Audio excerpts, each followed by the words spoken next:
साथियों नमस्कार, स्वागत है आपका आपके अपने YouTube चैनल पर, आपके अपने एप्लीकेशन पर। आरपीएससी फर्स्ट ग्रेड के लिए अपन एक महत्वपूर्ण सीरीज चला रखी है। उस सीरीज के अंतर्गत अपन आरपीएससी के जितने भी यूनिट्स हैं उन यूनिट्स में अब तक के जो भी क्वेश्चन आए हुए हैं उनका डिस्कशन करते हैं unit wise. Senior secondary level से शुरू किया था। पहली यूनिट है, दूसरी यूनिट है, तीसरी यूनिट है, चौथी यूनिट को कंप्लीट कर चुके हैं।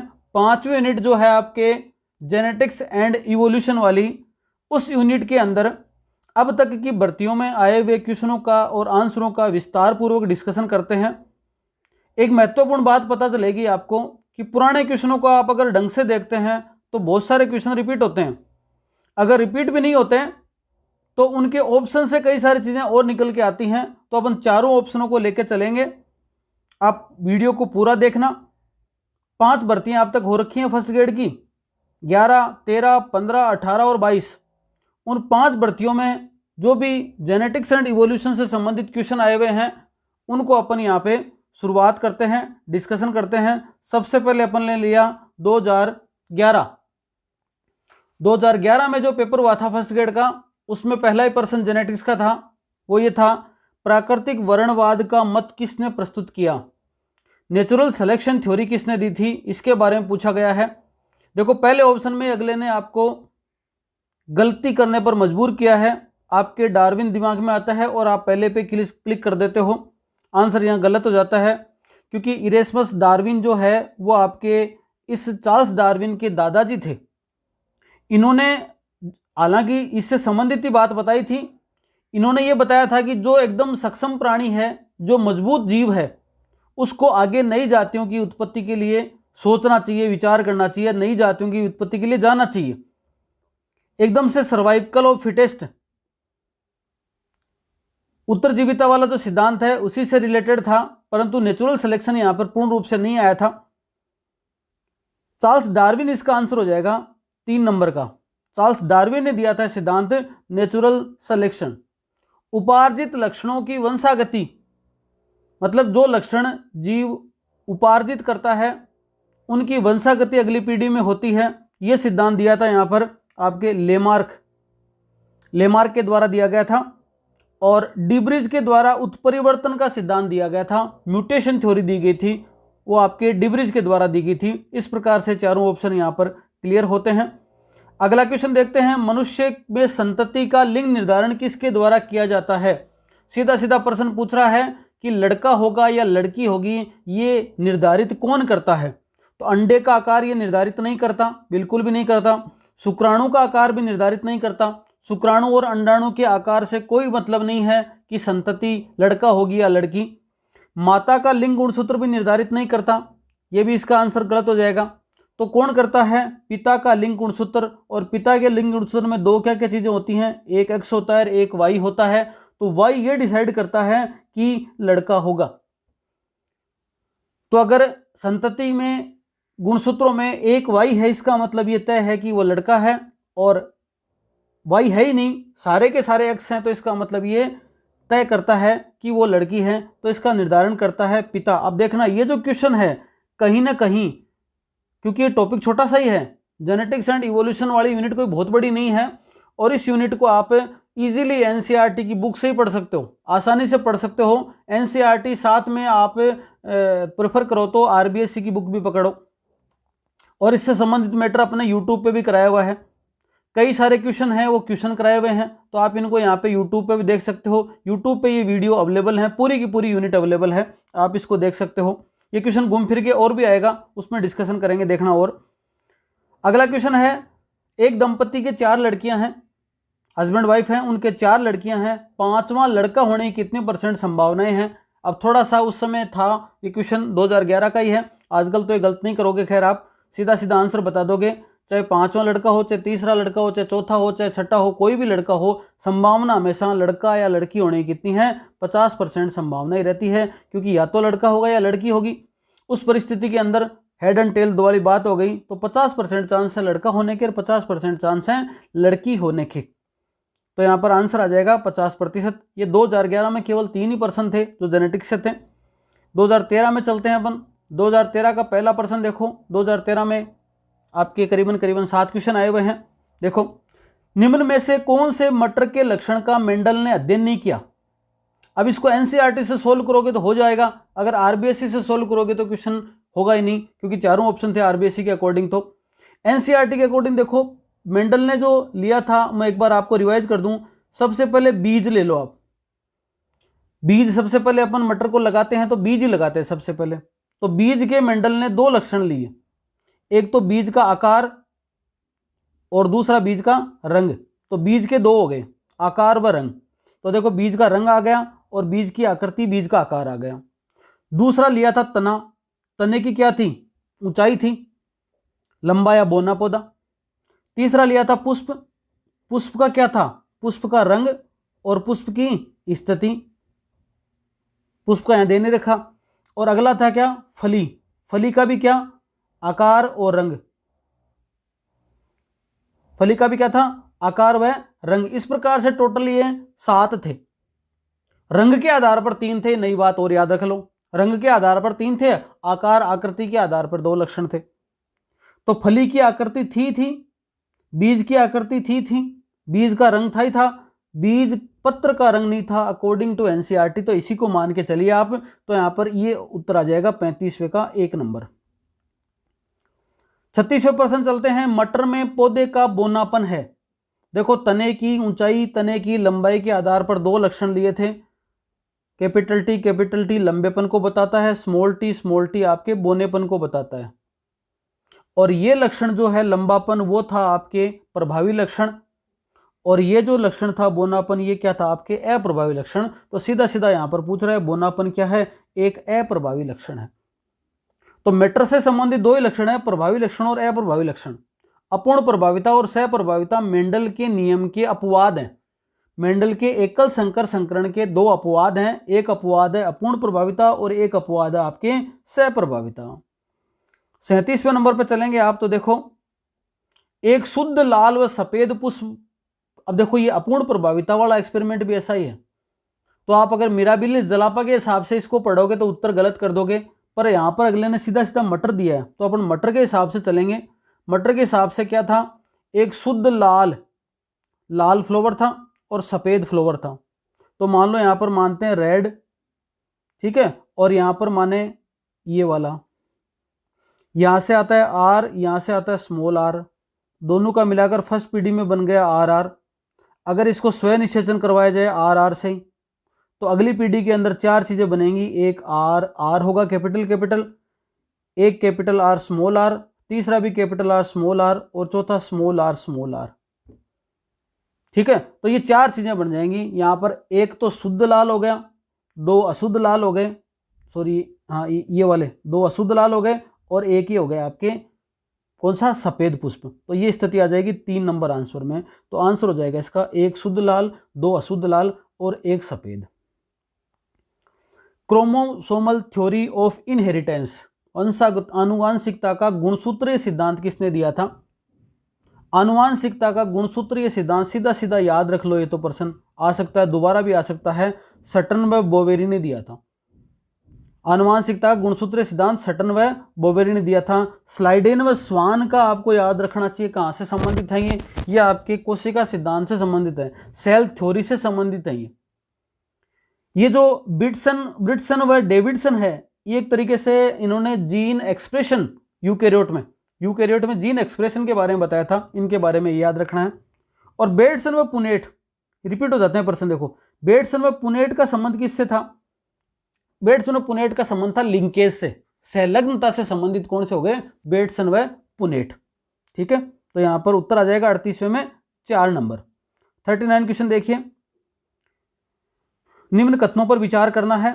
पहला पढ़िए, sex determination in human being is of XY type, है ना, ह्यूमन बीइंग के अंदर XY प्रकार का लिंग निर्धारण होता है। ठीक है, there are 23 pair of autosome in human being, ये बात थोड़ी जमी नहीं है, अगली देख लेते हैं पहले। देयर इज मेल हेट्रोगेमेटी, बिल्कुल हो गया ना, क्योंकि ये XY गुणसूत्र किस में होता है, पुरुष में, और पुरुष के अंदर विषम हो गई है आपके एक तरीके से, है ना, विषम युग्मता। तो इसको क्या बोलेंगे, मेल हेट्रोगेमिटी बोल देंगे। तो पहला और तीसरा तो सही है। दूसरा गलत कैसे है कि 23 पेयर ऑटोसोम नहीं होते, 23 पेयर की जगह 22 पेयर ऑटोसोम होते हैं, एक पेयर क्या होता है, सेक्स क्रोमोसोम होता है। उसी प्रकार से टोटल 23 जोड़ी होते हैं। तो इसका उत्तर आ जाएगा 1 और 3 यानी चौथा।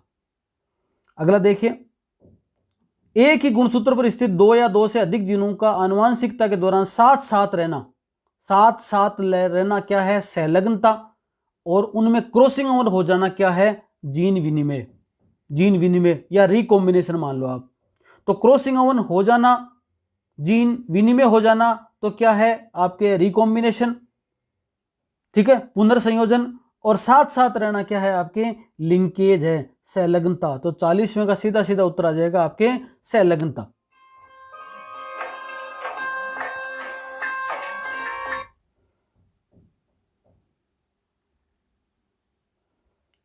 इनमें भी थोड़ा सा आपको क्या करना है, अनुपात याद रख लेना है, और इन तीनों नामों को भी थोड़ा सा डिस्कशन करके ध्यान रखना है। देखो, एपिस्टेटिस का अनुपात आपको याद रखना है 12:3:1। कॉम्प्लीमेंट्री जीन का रखना है आपको 9:7, और सप्लीमेंट्री जीन का रखना है 9:3:4। इस प्रकार से 3-4 चीजें और याद रख लेनी है। आगे देखिए, hypothesis that the early atmosphere of earth combined with an energy source produced organic monomer. मतलब कार्बन मोनोमर की उत्पत्ति पृथ्वी के आरंभिक वायुमंडल में एक ऊर्जा स्रोत से उत्पन्न हुई है। ये परिकल्पना 1920 के दशक में प्रस्तावित करी थी। इसका जो आंसर है वो है आपके ओपेरोन व हेल्डेन। मिलर के एक्सपेरिमेंट अलग प्रकार के थे, ठीक है, वो एक्सपेरिमेंट आपको किया हुआ है। पाश्चर वाले एक्सपेरिमेंट कौन से हैं, पाश्चर वाले एक्सपेरिमेंट है जो लुई पाश्चर वाला एक्सपेरिमेंट है, बैक्टीरिया वाला, वो करवा रखा है आपको, वो आप देख लेना। इसका उत्तर सीधा सीधा हो जाएगा ओपेरोन व हेल्डेन, कार्बन से संबंधित बात आ जाएगी। तो अगला है 2015 का पेपर। 2015 के पेपर में देखो ज़्यादा सवाल नहीं है। मेंडल के द्वारा मटर के पौधे की कितनी तद्रूप प्रजनन किस्मों का चयन किया गया था। इसका आंसर उस समय आरपीएससी ने कितना माना था, 7 माना था। लेकिन यही प्रश्न 2022 में रिपीट होता है, इसका आंसर 14 माना जाता है, क्योंकि उस समय जिन लोगों ने रिट लगाई थी तो जो एक्सपर्ट थे उन्होंने इसको 7 माना, जबकि इसका आंसर आरपीएससी में जो एनसीईआरटी में साफ साफ दे रखा है 14 ही है। तो इसका आंसर जो है वो 14 ही है। लिंकेज शब्द का प्रयोग, लिंकेज शब्द का प्रयोग यहां पर आता है। देखो 52 का जो प्रश्न है उसका यहां पर जो उत्तर है वो है 4 नंबर, थॉमस हंट मॉर्गन। हालांकि लिंकेज से संबंधित आपके बेटसन व पुनेट भी हैं, पर यहां पर यह भी है वाल्ट सटन व बावेरी का संबंध किससे है, क्रोमोसोमल थ्योरी। और हैकिंग का संबंध किससे है, हैकिंग का संबंध है, इन्होंने कीटों के अंदर एक्स क्रोमोसोम के बारे में बताया था, इंसेक्ट में एक्स क्रोमोसोम के बारे में इन्होंने बताया था। डाउन सिंड्रोम का कारण है, एक ट्रिक बता रखी है आपको, PED, पेड़, है ना, पेड़ पे चढ़ते हैं मतलब ऊपर जाते हैं, इसका मतलब अति होगी कोई चीज की। 46 गुणसूत्र की जगह 47 हो जाएंगे, अति होगी। अब ये अति किस में हुई, पेड़ अपने लिखा, इसको याद रखना 13, 18, 21। अगर 13वें क्रोमोसोम में XX की जगह XXX हो जाए तो पटाऊ सिंड्रोम होगा, P का मतलब पटाऊ। 18वें क्रोमोसोम में XXX हो जाए तो होगा एडवर्ड सिंड्रोम। और 21वें क्रोमोसोम में XXX हो जाए तो हो जाएगा ये आपके डाउन सिंड्रोम। तो 21वें क्रोमोसोम में एक्स्ट्रा, तो यहां पर X गुणसूत्र की अतिरिक्त प्रति की उपस्थिति, absence of one of the X chromosome, गुणसूत्र क्रमांक 21 की अतिरिक्त प्रति की उपस्थिति, ये वाली यहां पर आ जाएगी। इस X का मतलब जो है वो आपके X और Y और XX उनसे है, लिंग गुणसूत्र से संबंधित है, इसलिए आंसर नहीं होगा। यहाँ पे भी 3 ही प्रश्न थे 2013 में। जेनेटिक्स से आपको 4 से 5 सवाल देखने को मिलेंगे आराम से। 11वीं 12वीं क्लास की एनसीईआरटी में जो जेनेटिक्स का मैटर दे रखा है उसको पढ़ लोगे। 12वीं में यह मुख्यतः इवोल्यूशन वाला मैटर और जेनेटिक्स वाला, उन दोनों टॉपिकों को आप ढंग से पढ़ लोगे तो यहाँ से क्वेश्चन बचता नहीं है, आ जाता है इजीली। देखिए ये 2018 वाला है। संलग्नता की अवधारणा, वही देखो सबसे पहले वाला क्वेश्चन था एक, लिंकेज वाला, वहाँ दिया हुआ था। देखो मैं दोबारा आपको ले चलता हूँ उस क्वेश्चन पे, 1 मिनट ध्यान से देखना। देखो रिपीट कैसा होता है प्रश्न, ये प्रश्न था, देखो ऐसा कैसा, कौन सा था, रिपीट कैसे हो रहे हैं क्वेश्चन उसको देखते हैं। देखो यहाँ पे क्वेश्चन आया था वो, उसको अपन दोबारा देखते हैं। देखो ये क्वेश्चन था, देखो आनुवांशिकता गुणसूत्र सिद्धांत किसने दिया, यहाँ आ गया। इसका उत्तर क्या था, 38वें का उत्तर तो 4 आ गया। लेकिन ऑप्शन की तरफ जाए तो देखो यहाँ पर एक ऑप्शन ये भी है, बेटसन व पुनेट। ये सीधा सीधा अपन ने डिस्कस कर लिया किससे संबंधित है, ये लिंकेज से संबंधित है। अब अगले ने इस ऑप्शन को उठाया और इस ऑप्शन को उठाकर उसने क्या कर दिया, 2018 का पहला प्रश्न बना दिया। 2018 में जेनेटिक्स का जो पहला प्रश्न बनाया वो इसी ऑप्शन को उठा के बनाया। क्या बनाया देखो वो देखते हैं अपन। लिंकेज वाज प्रपोज्ड बाई, सीधा सीधा दे रखा है, बेटसन व पुनेट। उसको इसको ऑप्शन में डालना था, बेटसन और पुनेट को ऑप्शन में डालना था। तो इससे संबंधित उसने पीछे गया हो, पीछे में देखा कि इससे संबंधित ऑप्शन आया हुआ है तो इसका मतलब ये सिलेबस में होगा, और उससे संबंधित उसने क्या कर दिया, क्वेश्चन बना दिया। जी मेंडल का संबंध तो है ही नहीं इससे, आनुवांशिकता का ही है संबंध इससे। तो हार्डी वीनबर्ग था, क्या साम्यावस्था का सिद्धांत दिया था, वो हार्डी वीनबर्ग है। चार्ल्स डार्विन आ गया था सबसे पहले, आपके नेचुरल सिलेक्शन से संबंधित आ गया था, चार्ल्स डार्विन आ गया था। जब एक शुद्ध अप्रभावी पौधे को F1PD के संकर पौधे से क्रॉस करवाया जाता है, देखो शुरुआत कहाँ से होती है, ये कैपिटल टी स्मॉल टी। यहाँ पे क्या आ गया, यहाँ पे आ गया, इससे कैपिटल टी ले लिया और इससे ले लिया स्मॉल टी, ये वाला। अब मतलब एक तो ये इससे क्रॉस करवाना है और इसको क्रॉस किससे करवाना, इससे, ये वाला, ठीक है, या इससे भी करवा सकते हैं। तो अगर इस capital T small T F1PD के प्लांट को अगर अपन किसी भी जनक से क्रॉस करवाएं तो उसको तो बोलते हैं बैक क्रॉस। लेकिन अगर अपन इस F1PD के पौधे को केवल और केवल अप्रभावी जनक से क्रॉस करवाएं तो उसको बोला जाता है टेस्ट क्रॉस। फिर बता रहा हूं, F1PD में प्राप्त जो पादप हैं कैपिटल टी स्मॉल टी, उनको अपन जब अप्रभावी जनक के साथ क्रॉस करवाते हैं, इस प्रकार का क्रॉस कहलाता है टेस्ट क्रॉस। आगे देखिए, वो देखो मानव में लिंग निर्धारण का क्वेश्चन फिर से आ रहा है, मानव में लिंग निर्धारण का क्वेश्चन फिर से आ रहा है। और थोड़ा सा ये प्रश्न घूम गया था और कई बच्चों का ये वहां पर गलत हो गया था, सिली मिस्टेक होती है यहाँ पे। देखो sex is determined by chromosome, है ना। अब इसमें कई मानव समय लगाओगे आप, पर थोड़ा सा ऑप्शन की तरफ जाइए तो आप देखो कि ये तो चारों में ही है, तो इसका मतलब ये तो सही है, इसमें सोचना ही नहीं है, ठीक है। और XO और YO ओ संबंधित प्रकार कोई लेना देना ही नहीं है मानव में, इसका मतलब ये D कट जाएगा। कंफ्यूज कौन से करेंगे, B और C। अब देखो टोटल अगर फीमेल की बात करें तो 44 प्लस XX, इसके 2 टुकड़े करें तो कितने हो जाएंगे, 22 प्लस X और 22 प्लस X। अगर मेल की बात करें तो 44 प्लस XY, इसके 2 टुकड़े करेंगे तो 22 प्लस X या 22 प्लस Y। ये तो दे रखा है, सिंपल सा सीन है, ये बात होगी ना। लेकिन इसमें देखो 22 वाला तो मामला ठीक है, 21 का तो कोई लेना देना नहीं, तो C भी कट गया, अब D कट गया और C कट गया, 21 से कोई लेना देना नहीं, बात 22 की आएगी। लेकिन 22 प्लस केवल X होता तो बात बैठती, और 22 प्लस केवल Y होता तो बात बैठती है मान लो, या केवल X होता तो भी बात बैठती।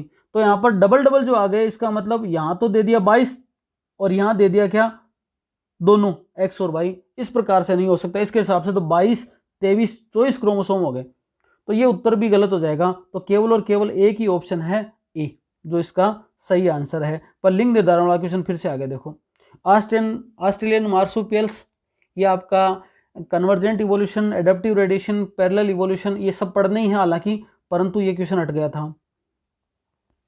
वह जहाज जिसके द्वारा चार्ल्स डार्विन ने विश्व की यात्रा की थी, और वो था आपके HMS बीगल जहाज के द्वारा यात्रा करी थी। ये सीधा सीधा क्वेश्चन डार्विन वाला आ गया। देखो अब आपका पिछली बार वाला पेपर 22 का, द्विगुणित जीव में क्रॉसिंग ओवर किसके लिए जिम्मेदार है। अभी बताया था कि क्रॉसिंग ओवर होगा तो रिकॉम्बिनेशन होगा, और जीन साथ साथ जाएंगे तो सहलग्नता होगी, है ना।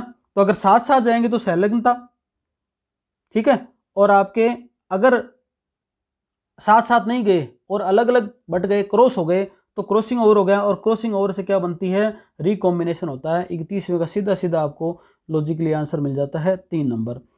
17वां प्रश्न देखो, अपूर्ण प्रभाविता, इनकम्प्लीट डोमिनेंस, थोड़ा सा डीप ले लिया प्रश्न को, लेकिन फिर भी कर सकते थे इसको कुछ ऑप्शन हटा के।